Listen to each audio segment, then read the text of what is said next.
If you don't come from a rich family, then a rich family must come out of you. This is Breakthrough with Jeff. Welcome. So I get so many people that come for coaching, and most people in their mindset, they are not happy with their life, and significantly so in the area of their finances. And most people blame, look at other people that perhaps have looked like they have made it in life, and they blame their where they were born or situations, circumstances where they were born. The truth of the matter is, you not coming from a rich family is a gift. It's a gift. If you don't come from a rich family, that's a God's gift for you, because it's an offer for the rich guy to arise from you, for a rich family to come from. Have you seen most people that actually were so privileged don't end up being, great people in life? They are running in and out of rehab.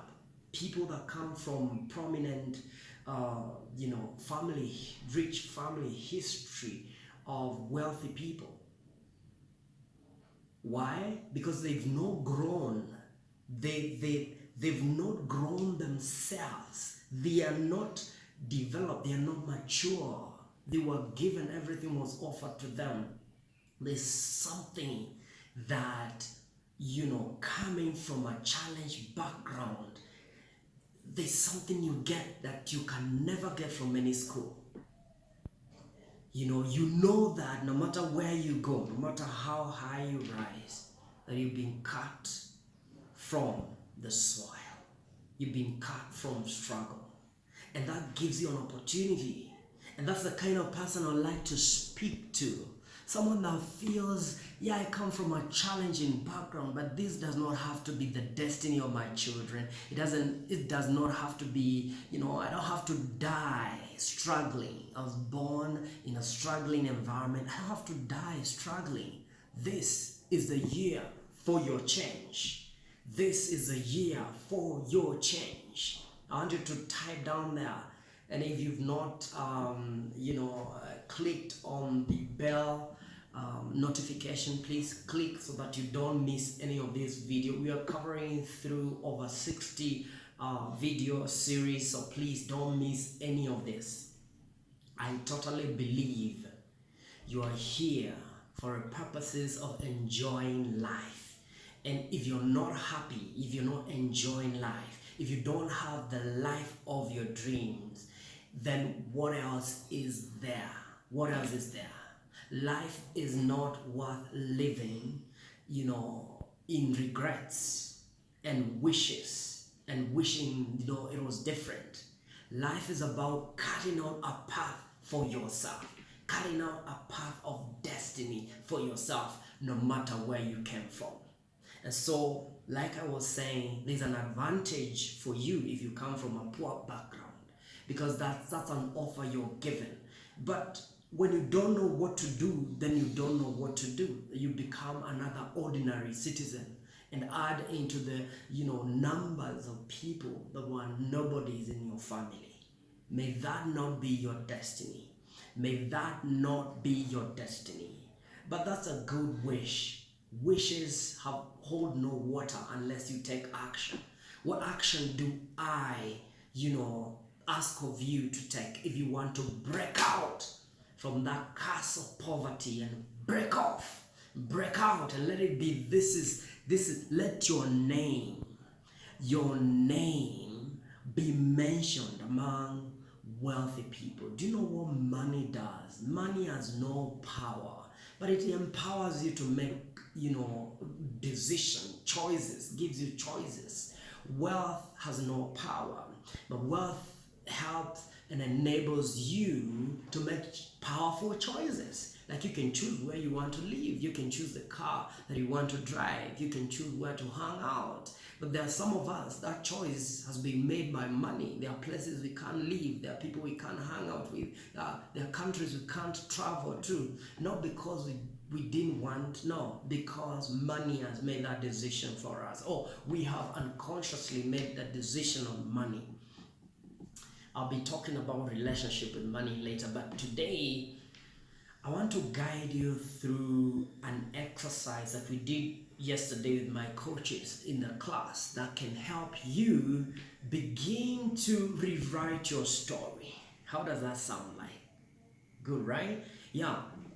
This exercise can help you, and has helped thousands upon thousands of people across the world to change their story from a story of poverty, from a story of slave, from a story of being a victim to a story of taking hold of your life and living a life of joy, peace, abundance, of money, wealth, and deep and nourishing relationships, making choices that are good and fitting for you. Okay, so there are key areas that I'd like you write down on a notebook. These areas that you must look into for you to make this shift, paradigm shift. Because if you don't change the way you see things, if you don't change the way you think, nothing will change. It doesn't matter how much religion you have. It doesn't matter how much you cry.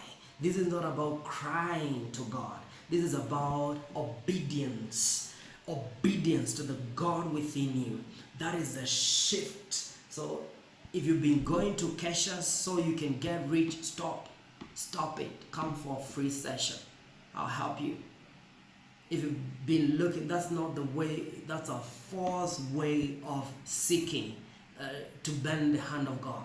It doesn't work like that. Your destiny is in your hands, and this is how. So there are key areas of life. I want to give you some key areas that we need to have a conversation on, and we need to have a clear, fearless conversation on the desire or the yearning of your heart in regard to these areas. Number one, the area of money. Money is a key area of life, no matter how saved you are. I don't care whether you were born looking up to the sun. Money is rated up there with oxygen. You need it. You need it to live your mission. Money equals mission. Without money, your mission is impossible. Whether that mission is planting a church, or the mission is, building, helping the poor. You cannot help the poor by being one of them. Let me repeat that. You can't help the poor by being one of them. And so money equals mission. Money fulfills a mission. And that's what one of the videos, if you look for my videos, there's a video on mission, finding your mission on the planet.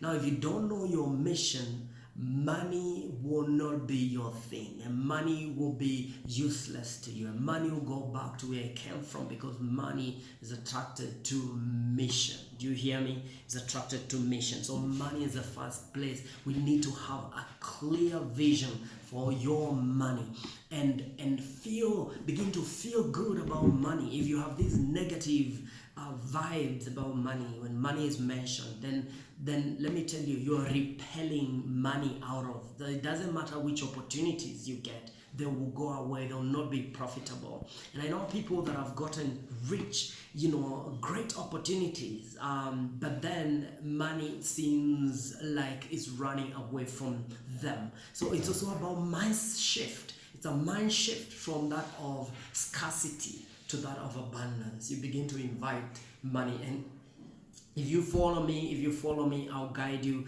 on how to create a clear vision that is heart-centered, that is from you on this area of money. Secondly, is the area of your career. This is an area, no matter how old you are, you have a mission. I like to see it as a mission. The area of mission. What mission do you serve on the planet? We are here for a purpose. When you don't have a mission, when you don't have something that you're driven to wake up every morning to do, then even your body will begin to close down. Depression will check in. Because what are you here for? What are you here for? No one was born just to go to school, just to get married. Those are not missions. And so you need to dig deeper into what is your mission in life. Number 3 is the area of your health. This is key. If you can have all the money in the world, you can have a clear mission, but if your body is not, active, you're not strong, you're not driven, energetic, passionate, you will not drive that mission.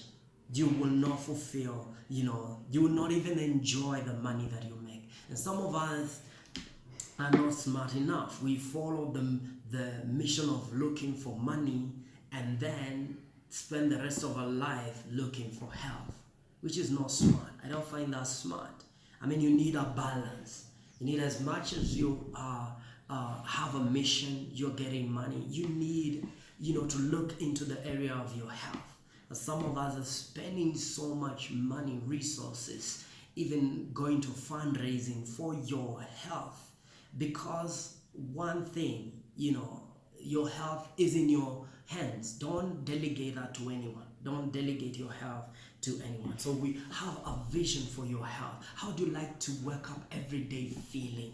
How do you like to, what's the energy that you bring in your meetings? If you're a speaker, a coach, what's the energy that you bring? That will not come by mere, wishes. That will come by putting rituals and a plan into place and having a clear vision. Without vision, my people, you said it, they perish. They perish. And you may perish in one of these areas. In one, you're doing well spiritually, you're good, but then your health takes you to the grave. You will stand before your Creator and you will be questioned. What did you do with your time? How did you utilize the time and space that you were given by God? Okay, number 4, relationships. This is a key area. Most people, when they are dying, they don't even remember how much money they have. Not so much. They remember who touched them deeply. The memories of relationships they take with them. They remember the sweet memories. And some of us are in relationships we hate to be in. And it's because you're still a slave. You're still in the mindset of a slave. That's why you can't let go of toxic people, poisonous people that are taking space in your life. It's time to just let people go.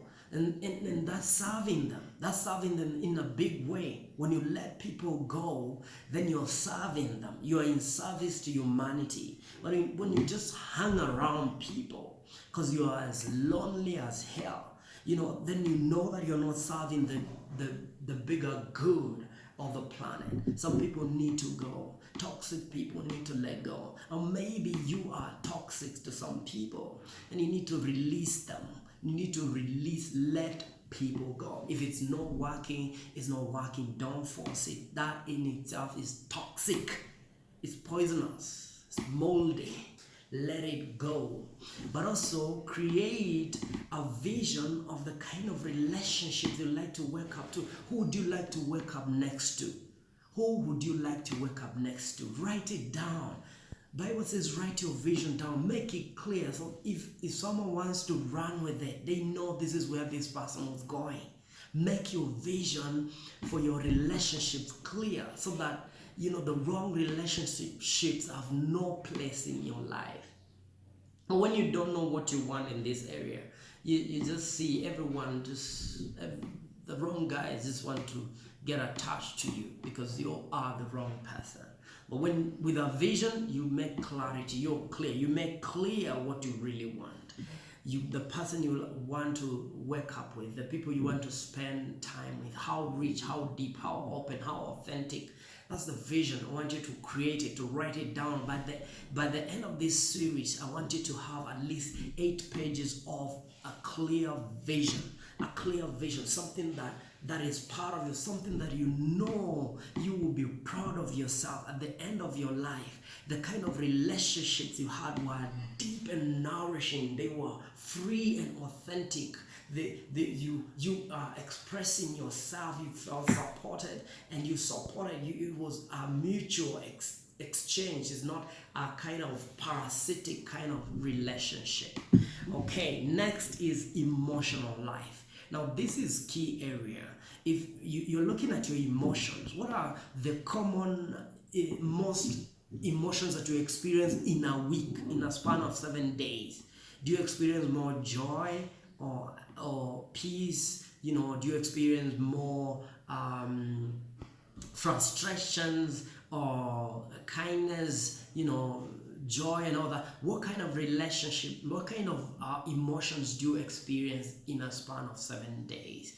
How much of joy, peace and love, what you really desire, do you experience already? And what kind of vision can you create in this area?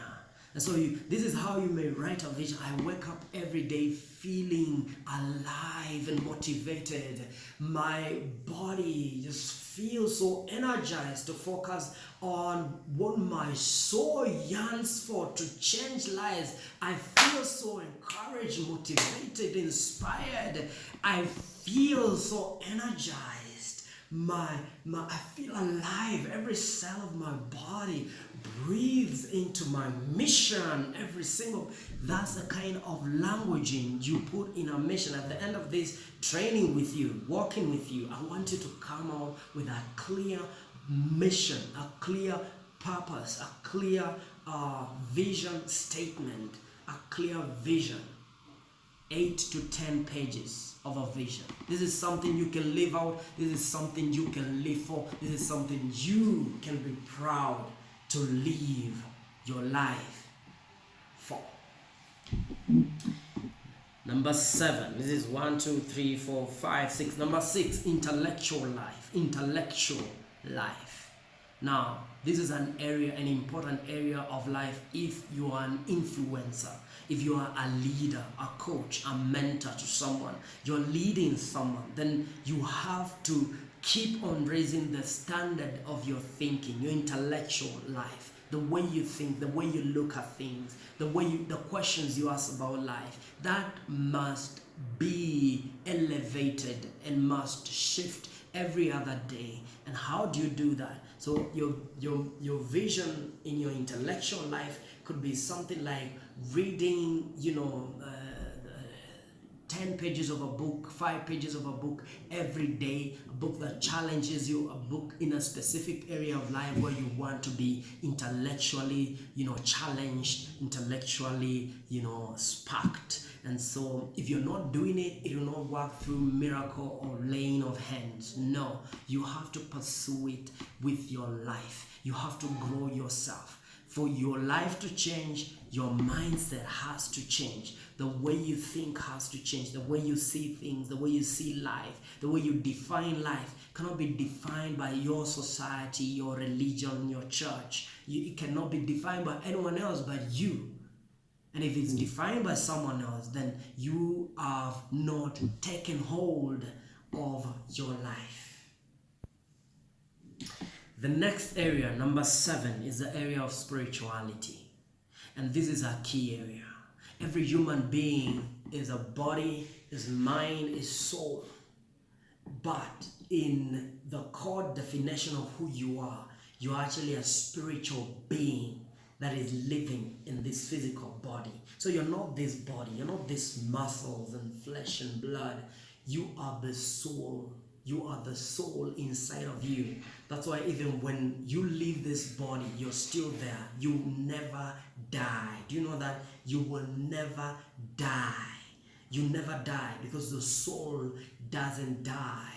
And that's why if you don't grow your soul, if you don't nourish your soul, if you don't feed your soul, then you live in limitations. Because the body is limited, the mind is limited. If you focus on resources of the body and ignore the soul, ignore the mind, then you're living in limitation. And this Breakthrough with Jeff is about living beyond limits. And being unlimited is being spiritual. Is realizing who you are, is accepting the essence of who you are. I'm not, telling you to join any form of religion. No, I'm not about that. I don't really care. But I care that you are connected to the source of who you are. I care that you practice the core power that gives you the engine, that rides your engine. Otherwise, if you don't do that, you run dry. You run no matter what kind of a leader, CEO, organization, you're leading a country or president. I don't really care. If you don't touch on this area of your life, you will be dry. You'll be driven by others. You'll be led, even if you have a position. Leadership is not about position. If you want to influence people, then you got to touch your soul. You got to get to a place of connecting authentically with the core of who you are and live your life from that place. And to do that, you need a vision. You need to see what is life like for me to really be free of this ego, be free of this fear of being liked and fear of being loved and fear of being seen a certain way. Then you're beginning to become a spiritual person, because spirituality, there's no fear. In spirituality, there's no fear, there's only love. There's only giving, and there's only living a legacy. And this is how we break through to our destiny, by realizing who we are, by realizing who we are. See, as we were growing up, our journey has been about rejecting the essence of who we are. And some of us, the cover-up is in our religion. It's a cover-up. And that's how you're getting deeper and deeper into darkness and never have to find yourself.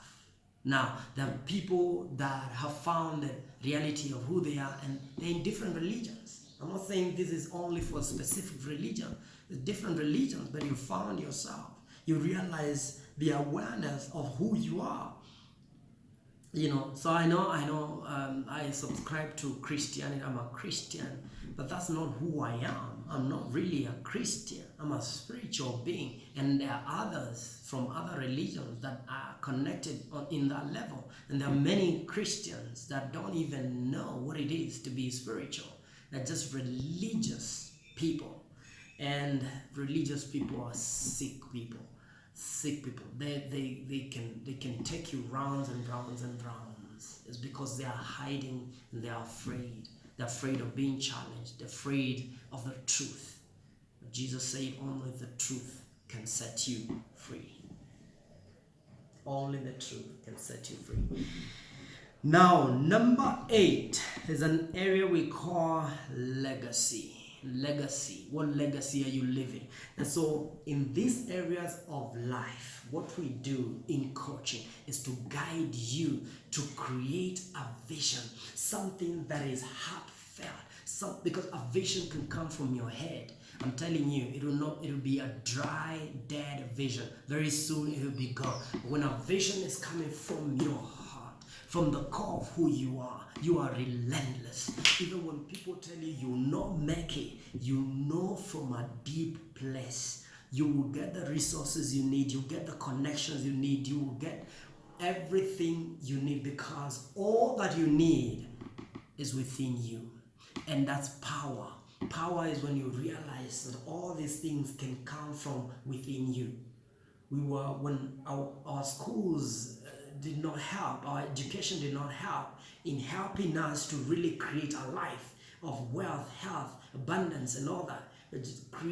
We were introduced into fear. If you don't become a doctor, you will fail. You'll be miserable. If you don't do this, if you don't do that, hey, relax. All you need is within you now. All you need, type down here, all I need is within me now. But you got to pull it. You got to have the tools to pull it. So in the next video, I will go step by step with each of these visions, guiding you on how to write it. Please, when you come to the channel next time, come with a pen and a vision book. You see the way I do my will, this is called the wheel of life. You draw a circle and then divide it into 8 or 7 areas, and then mark in each area where you feel you are at. In any area that you're less than 8, that's an area that you need to begin with. Any area that is above 8, those are areas that we end with in terms of creating the vision. But the ones that we want to crush immediately are the ones that are less than 8. I'd like to wish you a prosperous year of vision. Live your vision. Let me end with this story. There's a story told of an Australian nurse. Bronnie is her name, and she was employed to take care of the dying, people in their last weeks of life. And she did a research on these people, asking them questions, and the question that she asked them mostly was, what do you regret? What do you regret the most? And she later wrote a book, you can look it up, 5 regrets of the dying. And top of the list was the regret that 90% of these people regretted that they never lived life by their terms. They never lived life by their terms. Think about that. These are the dying. These are people who've walked through life. They were a CEO like you. They were a husband, a wife, an auntie, a daughter, a son, different ages, going all the way from under 10 to someone who is 95 years of age. And most of them, almost all of them, regretted that they're dying and they never lived life on their terms. Life on my terms. Life on my terms. I want you to type down there, life on my terms. If you don't live life on your terms, and the way to do that is to have a vision. Otherwise, you're going to follow up people and you don't know where they're going. You're going to serve someone else's vision. If you don't have a vision and it's not written down, if it's not written down, it's not your vision. I don't care how smart you think you are. If you've not written your vision down, it's not your vision. You're still living someone else's vision.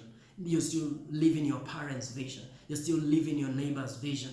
You're still living your teacher's vision. But if you want to leave this world fulfilled, knowing that you've given your all, I want you to commit to what we call the pain of discipline. There are 2 pains that you make a choice in life, consciously or unconsciously. You either subscribe to the pain of discipline or the pain of regret at the end of your life. The pain of discipline, has so many rewards. So many rewards. And I want you to make a commitment that you're going to live a vision-driven life. That this year will not pass like any other year. That this relation, you not just be in relationships that don't add value to you. Honor yourself. Come on. You deserve better than that. And stop blaming people. You're the one who chose those relationships. Okay? So I wish you all the best. I wish you a brilliant choice of destiny. Your way. God bless.